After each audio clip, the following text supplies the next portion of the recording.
ಆತ್ಮೀಯ ಅರ್ಥಶಾಸ್ತ್ರ ವಿದ್ಯಾರ್ಥಿಗಳೇ, ಇವತ್ತಿನ ತರಗತಿಯಲ್ಲಿ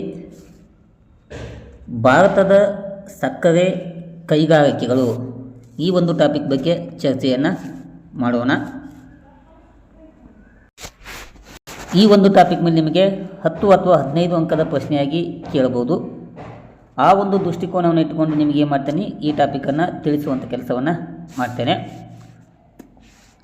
ಈ ಸಕ್ಕರೆ ಕೈಗಾರಿಕೆ ಇದೆಯಲ್ಲ, ಇದು ಒಂದು ಕೃಷಿ ಆಧಾರಿತ ಕೈಗಾರಿಕೆ ಆಗಿದ್ದು, ಇದರ ಪ್ರಮುಖವಾದಂಥ ಒಂದು ಕಚ್ಚಾ ವಸ್ತು ಯಾವಂತಂದ್ರೆ ಅದು ಕಬ್ಬು ಪ್ರಮುಖವಾದಂಥ ಕಚ್ಚಾ ವಸ್ತು ಆಗಿರ್ತದೆ. ಈ ಒಂದು ಸಕ್ಕರೆ ಕೈಗಾರಿಕೆ ಗ್ರಾಮೀಣ ಭಾಗದಲ್ಲಿ ಉದ್ಯೋಗವನ್ನು, ರೈತರ ಆದಾಯವನ್ನು ಮತ್ತು ಆಹಾರದ ಸಂಸ್ಕರಣೆ ಮತ್ತು ಇಥೆನಾಲ್ ಉತ್ಪಾದನೆಗೆ ಪ್ರಮುಖವಾದ ಪಾತ್ರವನ್ನು ವಹಿಸುವಂಥ ಕೆಲಸವನ್ನು ಈ ಸಕ್ಕರೆ ಕೈಗಾರಿಕೆ ಮಾಡ್ತಾವೆ. ಹೀಗಾಗಿ ಜಗತ್ತಿನಲ್ಲಿ ಭಾರತ ಸಕ್ಕರೆ ಉತ್ಪಾದನೆಯಲ್ಲಿ ಬಹಳ ಪ್ರಮುಖವಾದಂಥ ದೇಶವಾಗಿದ್ದು, ಇಲ್ಲಿ ಇಂಡಿಯಾದೊಳಗೆ ಆಧುನಿಕ ಸಕ್ಕರೆ ಕೈಗಾರಿಕೆಯನ್ನು 1903ನೇ ಇಸ್ವಿಯೊಳಗೆ ಬಿಹಾರದ ಮರಾಡಿಯಲ್ಲಿ ಏನು ಮಾಡ್ತಾರೆ, ಮೊದಲ ಸಕ್ಕರೆ ಕಾರ್ಖಾನೆಯನ್ನು ಸ್ಥಾಪನೆಯನ್ನು ಆರಂಭವನ್ನು ಮಾಡಲಾಗುತ್ತದೆ. ಭಾರತವನ್ನು ಸಾಮಾನ್ಯವಾಗಿ ಏನು ಮಾಡ್ತೇವೆ ನಾವು, ದ್ವಿತೀಯ ಅತಿ ದೊಡ್ಡ ಸಕ್ಕರೆ ಉತ್ಪಾದಕ ರಾಷ್ಟ್ರ ಅಂತೇಳಿ ಕರಿತೀವಿ. ಮೊದಲನೇ ದೇಶ ಯಾವಂತಂದ್ರೆ ಅದು ಬ್ರೆಜಿಲ್ ದೇಶ. ಅದಾದ ನಂತರ ಸಕ್ಕರೆ ಉತ್ಪಾದನೆಯಲ್ಲಿ 2ನೇ ದೇಶ ಯಾವುದು, ಅದು ನಮ್ಮ ಭಾರತ ದೇಶ ಆಗಿದೆ. ಜಗತ್ತಿನಲ್ಲಿ ಒಟ್ಟು ಸಕ್ಕರೆ ಉತ್ಪಾದನೆಯಲ್ಲಿ ಭಾರತದ ಪಾಲು ಎಷ್ಟಂತಂದ್ರೆ 19% ಪಾಲನ್ನು ಒಳಗೊಂಡಿದೆ. ಇಷ್ಟು ಮಾಹಿತಿಯನ್ನು ವಿದ್ಯಾರ್ಥಿಗಳು ಪೀಠಿಕೆಯಲ್ಲಿ ಗಮನಿಸಬೇಕು. ಈ ಪೀಠಿಕೆ ಆದಮೇಲೆ ಇಲ್ಲಿ ನೋಡಿ, ಭಾರತವು ಬ್ರೆಜಿಲ್ ನಂತರ ಜಗತ್ತಿನಲ್ಲಿ 2ನೇ ಅತಿ ದೊಡ್ಡ ಕಬ್ಬಿನ ಉತ್ಪಾದಕ ರಾಷ್ಟ್ರ ಆಗಿದ್ದು, ಅದರಲ್ಲಿ ಪ್ರಮುಖವಾಗಿ ಇಂಡಿಯಾದೊಳಗೆ ಉತ್ಪಾದನೆ ಮಾಡುವಂಥ ಪ್ರಮುಖ ರಾಜ್ಯಗಳು ಯಾವಂತೇಳಿ ನಾವು ತಿಳಿದುಕೊಳ್ಬೇಕು. ಮೊದಲನೇ ಸ್ಥಾನವನ್ನು ಉತ್ತರ ಪ್ರದೇಶ ಒಳಗೊಂಡಿದೆ, 2ನೇ ಸ್ಥಾನವನ್ನು ಮಹಾರಾಷ್ಟ್ರ, 3ನೇ ಸ್ಥಾನವನ್ನು ಕರ್ನಾಟಕ, 4ನೇ ಸ್ಥಾನವನ್ನು ತಮಿಳುನಾಡು, 5 ಆಂಧ್ರ, 6th ಗುಜರಾತ್ ರಾಜ್ಯ ಒಳಗೊಂಡಿದೆ. ಇಷ್ಟೆಲ್ಲ ಅಂಶಗಳನ್ನು ನೀವು ಏನು ಮಾಡಬೇಕು ವಿದ್ಯಾರ್ಥಿಗಳು ಪೀಠಿಕೆಯಲ್ಲಿ ಮೆನ್ಷನ್ ಮಾಡಿದ್ರೆ ಅತಿ ಹೆಚ್ಚು ಅಂಕವನ್ನು ಗಳಿಸಲು ಸಹಾಯಕ ಆಗ್ತದೆ. ಪೀಠಿಕೆ ಆದಮೇಲೆ ವಿದ್ಯಾರ್ಥಿಗಳೇ, ಈ ಸಕ್ಕರೆ ಕೈಗಾರಿಕೆಗಳು ಏನದಾವಲ್ಲ, ಇವುಗಳು ಇರುವಂಥ ಪ್ರಮುಖ ಸಮಸ್ಯೆಗಳ ಬಗ್ಗೆ ನಾವು ಚರ್ಚೆಯನ್ನು ಮಾಡಬೇಕು. ಸಕ್ಕರೆ ಕೈಗಾರಿಕೆಯ ಮೊದಲ ಸಮಸ್ಯೆ ಏನಂತಂದ್ರೆ ಅದು ಕಚ್ಚಾ ವಸ್ತುವಿನ ಪೂರೈಕೆಯಲ್ಲಿ ಬಹಳ ಸಮಸ್ಯೆಯನ್ನು ಅನುಭವಿಸುತ್ತಿದೆ. ಅಂದ್ರೆ ಸಕ್ಕರೆ ಕೈಗಾರಿಕೆಗೆ ಪ್ರಮುಖವಾಗಿ ಬೇಕಾಗಿದ್ದು ಕಬ್ಬು ಬೇಕಲ್ಲ, ಆ ಕಬ್ಬು ಕಚ್ಚಾ ವಸ್ತುವಾಗಿದೆ. ಹೀಗಾಗಿ ಈ ಸಕ್ಕರೆ ಕೈಗಾರಿಕೆಗೆ ಮೊದಲ ಸಮಸ್ಯೆ ಏನಂತಂದ್ರೆ ಈ ಕಚ್ಚಾ ವಸ್ತುವಿನ ಸಮಸ್ಯೆ ಕಂಡು ಬರ್ತದೆ. 2ನೇ ಸಮಸ್ಯೆ, ಹೆಚ್ಚಿನ ಒಂದು ಉತ್ಪಾದನಾ ವೆಚ್ಚ ತಗುಲುವಂಥ ಸಾಧ್ಯತೆ ಇರುತ್ತದೆ. ಇದು 2ನೇ ಒಂದು ಸಮಸ್ಯೆ. ಹೇಗೆ ಅಂತಂದ್ರೆ ಕಾರ್ಮಿಕರ ವೆಚ್ಚ ಆಗ್ಬೋದು, ವಿದ್ಯುತ್ ಸಮಸ್ಯೆ ಇರ್ಬೋದು, ಇಂಧನ, ಸಾರಿಗೆ ವೆಚ್ಚ, ಈ ಮುಂತಾದ ವೆಚ್ಚಗಳಿಂದಾಗಿ ಸಕ್ಕರೆ ಉತ್ಪಾದನೆಯನ್ನು ಮಾಡುವಂಥ ಸಮಯದಲ್ಲಿ ಆಗುವಂಥ ವೆಚ್ಚ ಏನಾಗ್ತದೆ, ಹೆಚ್ಚಳವಾಗಿ ಕಂಡು ಬರುತ್ತದೆ. 3ನೇ ಸಮಸ್ಯೆ, ಹಳೆಯ ತಂತ್ರಜ್ಞಾನ ಮತ್ತು ಯಂತ್ರೋಪಕರಣದ ಕೊರತೆಯನ್ನು ಅನುಭವಿಸುತ್ತವೆ. ಇವತ್ತಿಗೂ ಕೂಡ ಇಂಡಿಯಾದೊಳಗೆ ಬಹುತೇಕ ಸಕ್ಕರೆ ಕೈಗಾರಿಕೆಗಳು ಹಳೆಯ ತಂತ್ರಜ್ಞಾನವನ್ನು ಮತ್ತು ಯಂತ್ರೋಪಕರಣವನ್ನು ಬಳಕೆ ಮಾಡುವುದರಿಂದ ಉತ್ಪಾದನೆ ವೆಚ್ಚ ಹೆಚ್ಚಳವಾಗಿ ಆ ಸಮಸ್ಯೆಯನ್ನು ಎದುರಿಸುವಂಥ ಒಂದು ಸನ್ನಿವೇಶವನ್ನು ನಾವು ಕಾಣಬಹುದು. 4ನೇ ಸಮಸ್ಯೆ, ಹಣಕಾಸು ಸಮಸ್ಯೆಗಳು ಮತ್ತು ಸಾಲದ ಹೊರೆಯನ್ನು ನಾವು ಕಾಣ್ತೀವಿ. ಯಾಕಂತಂದ್ರೆ ಈ ಸಣ್ಣ ಪುಟ್ಟ ಕೈಗಾರಿಕೆ ಏನು ಬರ್ತಾವಲ್ಲ, ಇವು ಬ್ಯಾಂಕುಗಳಿಂದ ಹೆಚ್ಚಿನ ಸಾಲವನ್ನು ಪಡೆಯುತ್ತವೆ. ಈ ಹೆಚ್ಚಿನ ಸಾಲವನ್ನು ಪಡೆಯುವಾಗ ಸಕ್ಕರೆ ಒಂದು ಮಾರಾಟದಿಂದ ಬರುವಂಥ ಆದಾಯ ಕಡಿಮೆ ಇರುವುದರಿಂದ ರೈತರಿಗೆ ಕಬ್ಬಿನ ಹಣವನ್ನು ಸಮಯಕ್ಕೆ ಸರಿಯಾಗಿ ಪಾವತಿಸಲು ಆಗುತ್ತಿಲ್ಲ.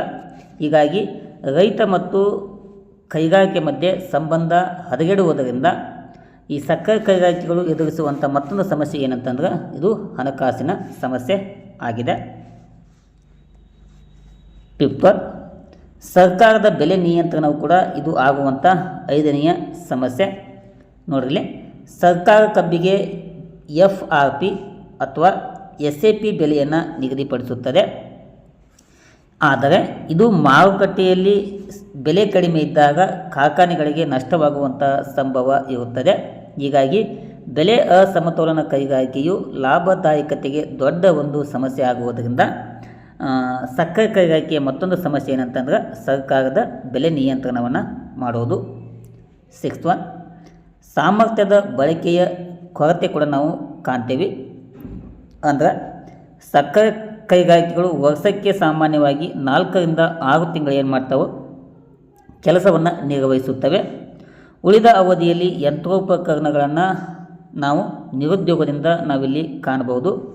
ಇದರಿಂದಾಗಿ ಸ್ಥಿರ ವೆಚ್ಚಗಳು ಹೆಚ್ಚಾಗಿ ಉತ್ಪಾದನಾ ದಕ್ಷತೆ ಕೂಡ ಕಡಿಮೆ ಆಗುವುದರಿಂದ ಅಲ್ಲಿರುವಂಥ ಸಾಮರ್ಥ್ಯವನ್ನು ಸಂಪೂರ್ಣವಾಗಿ ಬಳಸಿಕೊಳ್ಳಲು ಅಸಾಧ್ಯ ಆಗ್ತದೆ.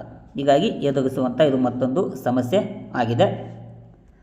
7th ಒನ್, ಅಂತಾರಾಷ್ಟ್ರೀಯ ಸ್ಪರ್ಧೆಯನ್ನು ನಾವಿಲ್ಲಿ ಕಾಣ್ಬೋದು. ಅಂದರೆ ಉದಾಹರಣೆಗೆ ಬ್ರೆಜಿಲ್ ಅಂತ ದೇಶ ಆಗ್ಬೋದು, ಥೈಲ್ಯಾಂಡ್ ಅಂತ ದೇಶಗಳಾಗ್ಬೋದು. ಈ ಎಲ್ಲ ದೇಶಗಳು ಏನು ಮಾಡ್ತಾವೆ ಅಂತಂದ್ರೆ ಕಡಿಮೆ ವೆಚ್ಚದಲ್ಲಿ ಸಕ್ಕರೆಯನ್ನು ಉತ್ಪಾದನೆ ಮಾಡುವುದರಿಂದ ಆ ಕಡಿಮೆ ವೆಚ್ಚದಲ್ಲಿ ಆ ದೇಶಗಳು ಸಕ್ಕರೆಯನ್ನು ಉತ್ಪಾದನೆ ಮಾಡಿದ್ರೆ ಇಂಡಿಯಾದೊಳಗೆ ಉತ್ಪಾದನೆ ವೆಚ್ಚ ಹೆಚ್ಚಳವಾಗಿರುವುದರಿಂದ ಇಲ್ಲಿ ಅಂತಾರಾಷ್ಟ್ರೀಯ ಮಟ್ಟದೊಳಗೆ ನಾವು ಸ್ಪರ್ಧೆಯನ್ನು ಮಾಡಲು ಹಿಂದೇಟನ್ನು ಹಾಕುವಂಥ ಒಂದು ಸನ್ನಿವೇಶವನ್ನು ನಾವಿಲ್ಲಿ ಕಾಣ್ತೀವಿ. 8, ಸಾರಿಗೆ ಮತ್ತು ಸಂಗ್ರಹದ ಸಮಸ್ಯೆ ಕೂಡ ನಾವಿಲ್ಲಿ ಕಾಣಬಹುದು. ಯಾಕಂತಂದ್ರೆ ಕಬ್ಬು ಬಹುಬೇಗನೆ ಹಾಳಾಗುವಂಥ ಬೆಳೆ ಆಗಿರುವುದರಿಂದ ಕಬ್ಬನ್ನು ಸಮಯಕ್ಕೆ ಸರಿಯಾಗಿ ನಾವೇನು ಮಾಡಬೇಕು, ಕಾರ್ಖಾನೆಗಳಿಗೆ ಸಪ್ಲೈಯನ್ನು ಮಾಡಬೇಕಾಗ್ತದೆ. ಹೀಗಾಗಿ ಸಮಯಕ್ಕೆ ಸರಿಯಾಗಿ ನಾವು ಸಪ್ಲೈಯನ್ನು ಮಾಡಬೇಕಂತಂದ್ರೆ ಗ್ರಾಮೀಣ ಪ್ರದೇಶಗಳಲ್ಲಿ ನಾವೇನು ಮಾಡಬೇಕು, ಉತ್ತಮವಾದಂಥ ಸಾರಿಗೆ ಸೌಲಭ್ಯವನ್ನು ನಾವು ಡೆವಲಪ್ಮೆಂಟನ್ನು ಮಾಡಬೇಕಾಗ್ತದೆ. ಆದರೆ ಹಳ್ಳಿ ಒಳಗೆ ಈ ಸಾರಿಗೆ ಮತ್ತು ಸಂಗ್ರಹದ ಸಮಸ್ಯೆ ಇರುವುದರಿಂದ ಇದು ಮತ್ತೊಂದು ಸಮಸ್ಯೆಯಾಗಿ ನಾವಿಲ್ಲಿ ಅಧ್ಯಯನವನ್ನು ಮಾಡ್ತೇವೆ.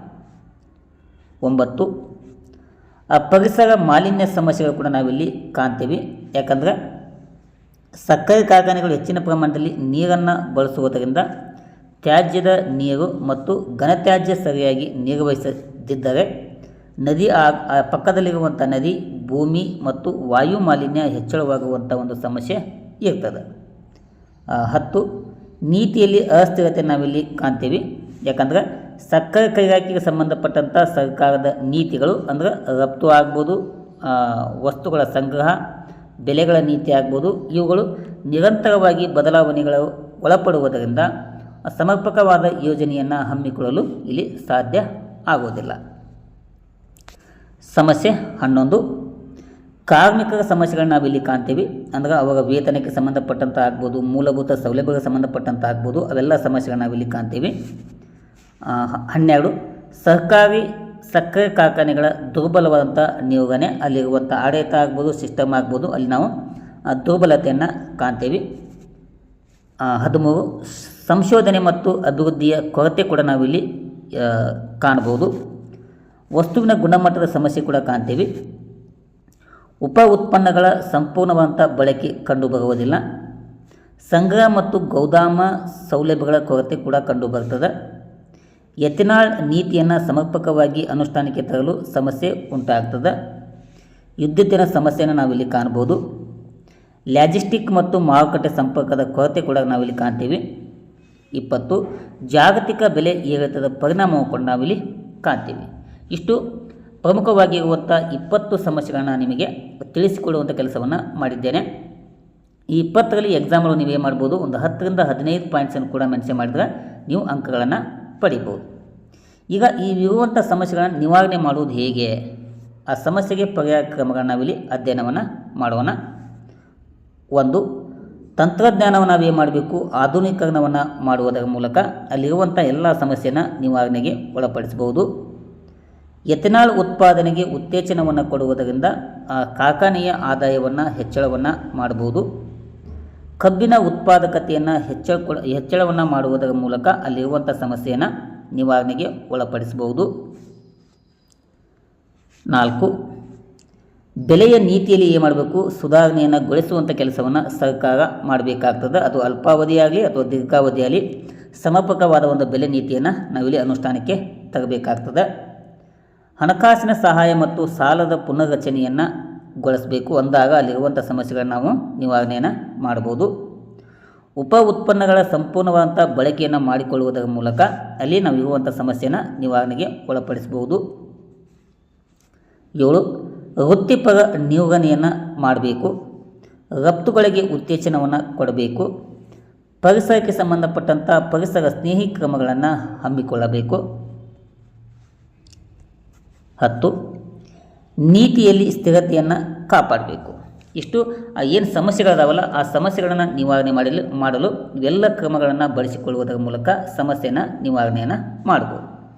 ಕೊನೆಗೆ ವಿದ್ಯಾರ್ಥಿಗಳು ನೀವೇ ಮಾಡಬೇಕು, ಉಪಸಂಹಾರವನ್ನು ಬರೆಯುವುದರ ಮೂಲಕ 10-15 ಅಂಕವನ್ನು ಸುಲಭವಾಗಿ ಪಡೆದುಕೊಳ್ಳಬಹುದು. ಇಷ್ಟು ವಿದ್ಯಾರ್ಥಿಗಳೇ ಸಕ್ಕರೆ ಕೈಗಾರಿಕೆಯ ಪೀಠಿಕೆ, ಅವು ಎದುರಿಸುವಂಥ ಸಮಸ್ಯೆಗಳು, ಆ ಸಮಸ್ಯೆಗಳನ್ನು ಬಗೆಹರಿಸುವಂಥ ಪರ್ಯಾಯ ಕ್ರಮಗಳ ಬಗ್ಗೆ ನಿಮಗೆ ತಿಳಿಸಿಕೊಡುವಂಥ ಕೆಲಸವನ್ನು ಮಾಡಿದ್ದೇನೆ. ಓಕೆನಾ? ಇಲ್ಲಿಯ ತನಕ ತರಗತಿ ವೀಕ್ಷಣೆ ಮಾಡಿದ ಎಲ್ಲ ನನ್ನ ಮುದ್ದು ವಿದ್ಯಾರ್ಥಿಗಳಿಗೆ ಧನ್ಯವಾದಗಳನ್ನು ತಿಳಿಸ್ತಾ ಈ ತರಗತಿಯನ್ನು ಇಲ್ಲಿಗೆ ಮುಗಿಸ್ತೇನೆ. Thank you. ನಮಸ್ಕಾರ.